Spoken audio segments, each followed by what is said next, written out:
All right, finally we have one more topic we talked about in this unit so far, and that has to do with tangents. And so these problems are on this very last page of our review packet.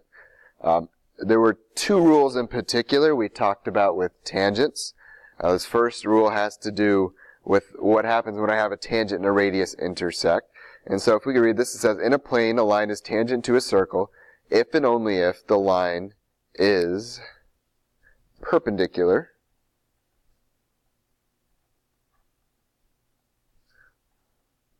to a radius of the circle and its endpoints on the circle. So all that means is that if I've got a radius and a tangent, or a line that looks like a tangent, if they make a 90-degree angle, this line must be tangent.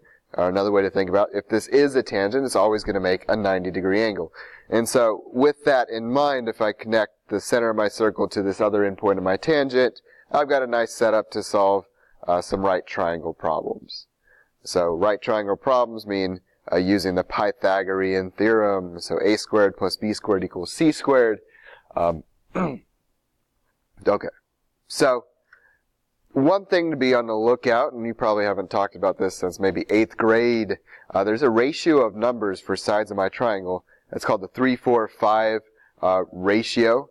So for example, if I've got 3 squared plus 4 squared equals c squared, well, 3 squared is 9, plus 4 squared is 16, equals c squared. 9 plus 16 is 25, equals c squared. Square root both sides, and we get c is equal to 5. This is a case where I'm always going to get a nice whole number for all three sides of this triangle. Most other cases, you'll get a decimal or a radical that you'd have to either approximate with the decimal or simplify. And so, if I take 3, 4, 5, if I multiply these numbers by 2, so 3 times 2 is 6, 4 times 2 is 8.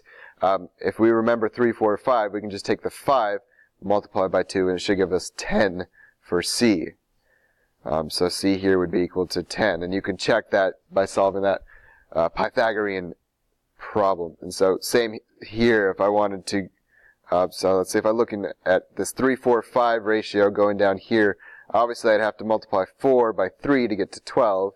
I'd have to multiply c, which is 5 in this case, by 3 to get to 15. And so to figure out what this a is, I'm going to take that a here and multiply it by the same value, which in this case is 3 as well. So a should be equal to 3, excuse me, 3 times 3, which is 9.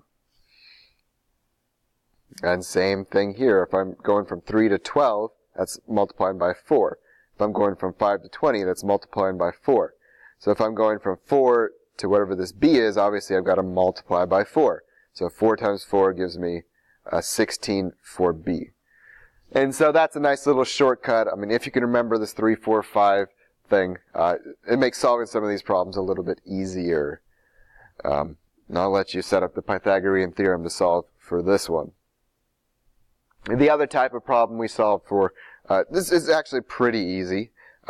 If I've got two tangent segments here, so here are two tangent segments, and they meet at a common point, the length of these two segments are always going to be the same. And so easy formula to remember here is a is equal to b. And of course we can use this to set up and solve some equations. So here, if we read through this problem, it says the length of a is 10, the length of b is 2x minus 6. Solve for x. Well, that's an equation. These two lines we say are the same, so I could put congruence marks there. And we know what to do with congruent segments. We just set them equal to each other. So pretty easy. 2x minus 6 equal to 10. Add 6 to both sides, so 2x is equal to 16. Divide by 2. I get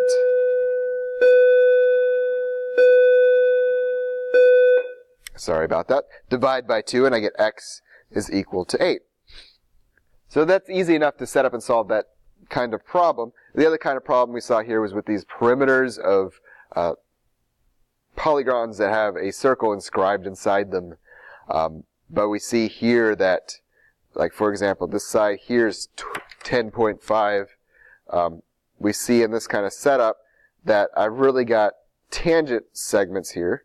And so we know something about these two tangent segments.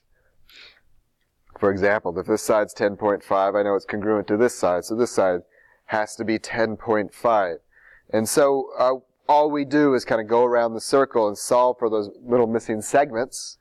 And by the time we get all the way around, we know all the sides of our polygon.